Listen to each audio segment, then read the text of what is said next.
Break के बाद शहबाज में सभी का फिर से स्वागत है। इस निफ्टी को देखते हैं एक बार एग्जैक्टली किस ट्रैजेक्टरी में, लगभग 4 अंकों पर 8225 के स्तर पर। लेकिन यकीन मानिए अगर आप बाजार से जुड़े हैं, आप इन्वेस्टमेंट करते हैं, स्टॉक्स में ट्रेडिंग करते हैं, भले ही आप ब्रिटेन गए हों या ना हो गए हों, यूरोप गए हों ना या गए हों, लेकिन ब्रेक्जिट से आपका पोर्टफोलियो काफ़ी हिट हो सकता है। क्यों, क्या कारण है, किन किन से स्टॉक्स से आपको थोड़ा बचना चाहिए जिन पे शायद इंपैक्ट पड़े ब्रेक्जिट इशू का, इसको समझ लेते हैं, थोड़ा सा समझने की कोशिश करते हैं। अंचल, ये तो खैर वक्त तय करेगा कि ब्रिटेन क्या करेगा, अंदर रहेगा या फिर बाहर जाएगा, लेकिन किन स्टॉक्स पे बहुत ज़्यादा इंपैक्ट, किन स्टॉक्स पे थोड़ा इंपैक्ट और किन स्टॉक्स पे कम इंपैक्ट पड़ेगा?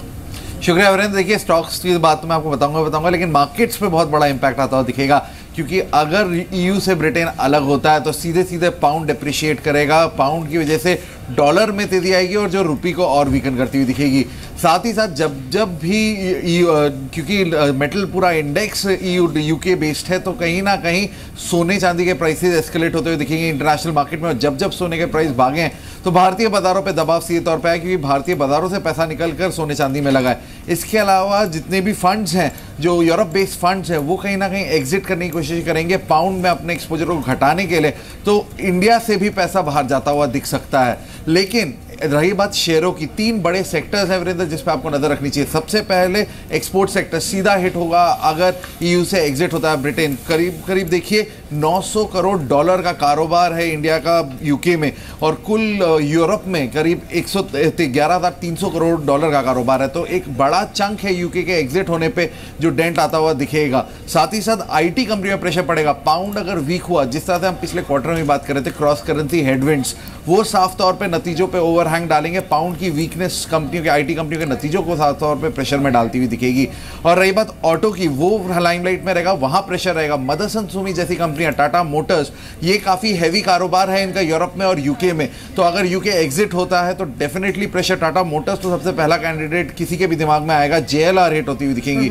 अगर शेयरों की बात करें, देखिए टाटा मोटर्स के करीब 24% आय का हिस्सा ईयू से आता है, और अगर पूरे मुनाफे की बात करें तो एक बड़ा चंक जनरेट करती है, क्योंकि जेएलआर सेल सबसे ज्यादा होती है। अगर यूके एग्जिट करता है तो यूके, देखिए 2 अलग अलग देशों में फिर आपको 2 अलग अलग ड्यूटीज देनी पड़ेंगी, उसका इंपैक्ट आएगा। साथ ही साथ टाटा स्टील के कारोबार पे प्रेशर आएगा। भारत फोर्ज एक बहुत बड़ा कारोबार है इसका यूरोप में, करीब 30% आय जनरेट करता है यूरोप से। साथ ही साथ मदरसन सुमी 60% आय जनरेट करता है। तो ये कुछ ऐसे शेयर हैं जो साफ तौर पे प्रेशर में आते हुए दिखेंगे अगर कल अगर ब्रिटेन चूज करता है ईयू से बाहर निकलना। जी, शुक्रिया अंचल आपका। तो ये वो कुछ कंपनियां हैं जिन पर प्रभाव हो सकता है ब्रेक्जिट का। लेकिन मिस्टर भसीन, इन सब कंपनियों में से मैं सबसे पहले तो टाटा मोटर्स पर आपकी राय लेना चाहती हूँ। जिस तरह से अंचल ने भी मेंशन किया कि जैगुआर लैंड रोवर की जो टोटल जो कंट्रीब्यूशन है टाटा मोटर के प्रॉफिट्स में, वो ऑलमोस्ट 90% है। और अगर ब्रेक्जिट होता है तो डेफिनेटली जेएलआर की बॉटम लाइन पर इंपैक्ट इसका होगा। और एक इंपॉर्टेंट फैक्टर ये है कि स्लोवाकिया में जो कंपनी का एक बड़ा प्लांट लगाने की योजना है, वो जरूर इंपैक्ट हो सकता है इस एग्जिट से। आपकी अप्रोच क्या है और आप क्या असर देखते हैं? ये देखिए, ये तो अभी it's in the realm of speculation, और लोगों ने धारणा करी है कि इतना बुरा इफेक्ट होएगा। मैं एक और पॉइंट लेना चाहता हूं कि सबसे बड़ा फियर फैक्टर ये है दीपाली कि डिसइंटीग्रेशन ऑफ यूरोप ना हो जाए, because a lot of the other members may opt to get out of the EU. तो ये एक cascading effect from country to country specific होने से बढ़ जाए, इसका फियर है, जो इमीडिएटली नहीं होएगा लेकिन इन द नियर रेल्म होने के चांसेस हैं। सो हम सारे अनसर्टेनिटी में रहते हैं, हमें पता है कि ये चीजें अटकली आ सकती हैं, लेकिन we would use any decline in Tata motors as an opportunity to buy. Reason being के 24% उनका revenue is from the EU, a large part is now based all over the globe, and like you said, yes, Slovakia is a very big turning point because it will add capacity and volumes. So we think that any decline, because the stock is inexpensive but the results have been phenomenal, तो Tata motor is a must in your portfolio. और अगर ऐसी कुछ अनहोनी होती है और अगर आपको मौका मिले टाटा मोटर लेने का ऑन एनी बैड न्यूज, आपके लिए बहुत अच्छा गॉड सेंट अपॉर्चुनिटी है। राकेश, मेटल्स में आपका इंटरेस्ट है कोई? मेटल्स में आप क्या खरीदना चाहेंगे? देखिए, मेटल्स में ऑलरेडी एक रैली अच्छी देखने को मिली है। हिंडेल्को में, वेदांता पे मौजूदा स्तरों पे तो बाय नहीं करना चाहूँगा। टाटा स्टील मौजूदा स्तरों पे अच्छा लगता है, स्टील अथॉरिटी मौजूदा स्तरों पे अच्छा लगता है। किसी के पास पोजीशंस हैं तो होल्ड किया जा सकता है, बट हिंडाल्को में मेरा ऐसा मानना है कि मौजूदा स्तरों पे मुनाफा बांधने में समझदारी होगी। जी राजेश, अभी अंचल ने जिन स्टॉक्स का जिक्र किया था उसमें आईटी स्टॉक्स को भी शामिल किया था, HCL टेक, इन्फोसिस, विप्रो जैसे शेयरों की वो बात कर रहे थे। लेकिन अगर टेक्निकली कोई रणनीति इन स्टॉक्स पर बनानी हो तो क्या आपकी कोई चॉइस रहेगी, पॉजिटिव या फिर नेगेटिव, किसी भी साइड पर? देखिए, मुझे लगता है कि IT as a sector positive रहेगा और बाज़ार को भी जो इंडेक्स बैलेंसिंग के लिए भी वो काम हो रहा है। अगर यहाँ पे देखें तो डॉलर भी स्ट्रांग है, तो मुझे लगता है कि आईटी में उतनी बड़ी सेलिंग नहीं आएगी, तो एक कॉन्ट्रा बेट आईटी में ले आ जा रहा है। अगर यहाँ पे विप्रो की बात करें तो मुझे लगता है बहुत अच्छे कंसोलिडेशन के बाद विप्रो में टेक्निकल ब्रेकआउट हुआ है 550 के ऊपर, which was nothing but it's 200 DMA level. तो I am expecting Wipro to continue further. मुझे लगता है 580 582 के तक के जो टारगेट है वो विप्रो में आने चाहिए। TCS तो आउट परफॉर्म ही कर रहा है, लेकिन यहाँ पे फ्रेश जो, जैसे मैंने मॉर्निंग में कहा कि HCL tech looks good to me. मुझे लगता है कि इसका जो टारगेट है रफली 800 प्लस का टारगेट आना चाहिए। एक स्टॉप लॉस मेंटेन करिए 760 का। अगर आप देखें HCL टेक्नोलॉजीज पे, पसीन साहब लार्ज कैप आईटी में आपके पसंदीदा स्टॉक कौन से होंगे? I mean Infosys, HCL technologies, TCS, tech Mahindra.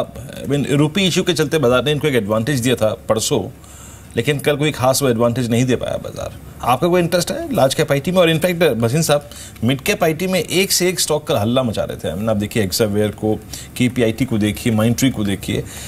क्या बेटर चॉइस लार्ज कैप से मिड कैप अच्छी है इस वक्त? हाँ डेफिनेटली वरिंदर, हमारे बेट ज़्यादातर मिड कैप में ही रहे हैं। उनमें 3 नाम आपको लेना चाहूँगा। एक है टाटा एलेक्सी, जिसमें लास्ट क्वार्टर में थोड़ा सा रिजल्ट्स वीक थे तो स्टॉक में करेक्शन आया है, बट हमें पता है Tata Elxsi in the next 3 years will be a very obvious choice for merger with TCS। So उसके जो वर्टिकल्स हैं वो भी बहुत अच्छा आउट परफॉर्म कर रहे हैं। Tata Elxsi is a top pick. Second Mindtree है, जिसका आपने जिक्र किया है, बड़े निश वर्टिकल्स में है और उन्होंने लास्ट 3 क्वार्टर पहले एक थोड़ी सी गाइडेंस कट की थी, जो उन्होंने रीमेकअप कर लिया in the last guidance. Stock as an outperformer, हमें अभी भी लगता है यहाँ से 25% अपसाइड उसमें है। और तीसरा है NIT टेक्नोलॉजीज, इसमें भी local business has रेव्ड up very well और BFSI स्पेस में बहुत अच्छी ट्रैक्शन और मार्जिन है। लार्ज कैप आईटी में 2 नाम आपको लेना चाहूंगा जिनके रीसेंट रिजल्ट्स अच्छे थे। एक था टेक महिंद्रा, जो एक काफी टाइम से अंडर परफॉर्म कर रहा था, लेकिन अब उसके रिजल्ट्स आउट परफॉर्म कर रहे हैं और ब्रिटिश टेलीकॉम का ओवरहैंग अब बहुत कम हो चुका है। सेकेंड है Wipro, one of the cheapest stocks in the top 4 play, mainly because of the share holding pattern. वहां पे भी हमें बहुत अच्छी स्ट्रेंथ दिखी है और उनका ग्लोबल कंसोलिडेशन एक प्रोसेस बहुत अच्छा टेक ऑफ स्टेज पे है। So Wipro and Tech Mahindra on any decline should be an add. जी राजेश, अशोक लेलैंड पर आपकी अप्रोच क्या रहेगी? कल वापस 100 रुपए के ऊपर ये स्टॉक आया, 102 103 के स्तर पर क्लोज हुआ। अभी किसी ने अगर लॉन्ग ट्रेड्स कल बनाए हो तो अभी होल्ड रखने चाहिए? देखिए, कल लॉन्ग किया है यानी BTST किया है तो डेफिनेटली होल्ड रखना चाहिए विद स्टॉप लॉस ऑफ रफली 100 रुपीज़। इसका जो नेक्स्ट टारगेट रहेगा दैट विल बी 105, 105 105.50 के आसपास इसमें एक बैरियर है। मुझे लगता है कि अगर BTST किया है तो 105 के ऊपर निकल लेना चाहिए।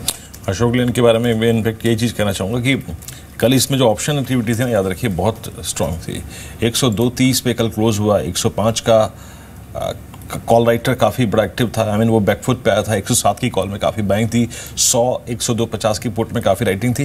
राजेश, आई मीन एक फॉलोअप क्वेश्चन है मेरा अशोक लेन पे।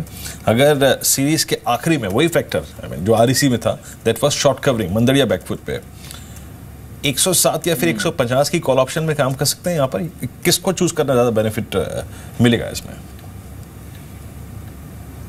देखिए, प्योरली इंट्राडे बेसिस पे अगर इंट्राडे है मैक्स कल तक के लिए, कल की बात मैं इसलिए नहीं कर रहा हूँ क्योंकि 23rd है और ब्रेक्सिट का इशू है, तो प्योरली इंट्राडे बेसिस पे सोचे तो मुझे लगता है 105 की कॉल में करें तो ज़्यादा बेहतर होगा। उसमें कुछ ना कुछ तो मिलेगा, लेकिन 105 और 107 में जो कॉल राइटर बैठे हैं मुझे नहीं लगता कि वो उसके ऊपर जाने देंगे। तो जो भी मोमेंटम है, जो भी वो आज के आज ही कैच करना है, तो इट्स बेटर कि जितना नज़दीक में रहेगा उतना बेटर होगा। मिस्टर भसीन, हालांकि पूरा ही NBFC स्पेस पर्क्ड अप हुआ है बीते 2-3 महीने में, लेकिन अगर आप खास तौर पे बीते 1 महीने में NBFC स्पेस के चलने वाले शेयर्स देखेंगे तो एक चीज क्लियर होगी कि जो गोल्ड लोन फाइनेंसिंग जो कंपनियां हैं, मुथूट फाइनेंस, मन्नापुरम फाइनेंस, ये न्यू मार्केट डार्लिंग के तौर पर उभरी हैं। आप देखें बीते 1 महीने में इंडेक्स अगर 3-4% चला है तो ये स्टॉक 27% 40% तक चल चुके हैं। क्या अप्रोच है आपकी मुथूट फाइनेंस और मन्नापुरम फाइनेंस पर? हाँ दीपाली, देखिए जब मार्केट में इंडेक्स एक लेवल पे आ जाए जहाँ पे अटकलियाँ बहुत है और बहुत ओवर ओनरशिप या टू मनी बेट्स है, तो लोग बाग स्टॉक और सेक्टर स्पेसिफिक है। हमने मेटल्स में देख लिया, हमने शुगर में देख लिया, हमने रियलिटी में देख लिया और हमने ये एनबीएफसीज में भी देख लिया। गोल्ड लोन के शेयर्स, इनफैक्ट मनप्पुरम हमने एज अ डिस्क्लोजर 28-30 पे बहुत स्ट्रांगली रेकमेंड किया था, बिकॉज उसमें काफ़ी कुछ बैड न्यूज़ ऑलरेडी प्राइस्ड इन थी। और अब ये नीच सेक्टर इसलिए निकल के आया है कि गवर्नमेंट ने कुछ फेरबदल किया है और NBFC is a very very good vibrant space. हमारे यहाँ तो दो दिग्गज शेयर्स ही हम ज़्यादातर रेकमेंड कर रहे हैं, एमएनएम फाइनेंस और Bajaj finance.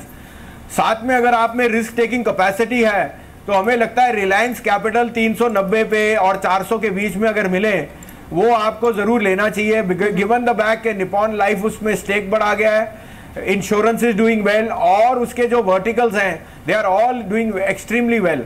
So Reliance capital would be a slightly high risk stock to recommend, but year end target उसका 500 के करीब होना चाहिए।